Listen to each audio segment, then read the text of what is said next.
অর্ণবের বুক ধড়ফড় করতে লাগল। ঠিক ঠিক তখনই তার টর্চের আলো ঘরের এক কোণে পড়ল। সেখানে একটি ছোট মেয়ে দাঁড়িয়েছিল। তার হাতে একটি পুতুল, চুল মুখের ওপর ঝুলে আছে। মেয়েটি ধীরে ধীরে মাথা তুলল। তার চোখ দুটো সম্পূর্ণ কালো।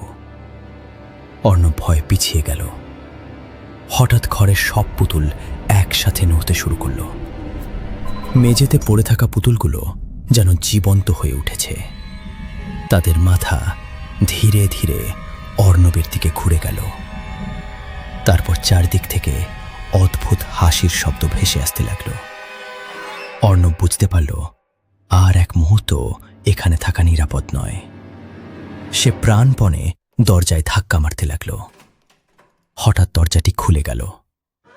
অর্ণব দৌড়ে সিঁড়ি বেয়ে নিচে নেমে এলো।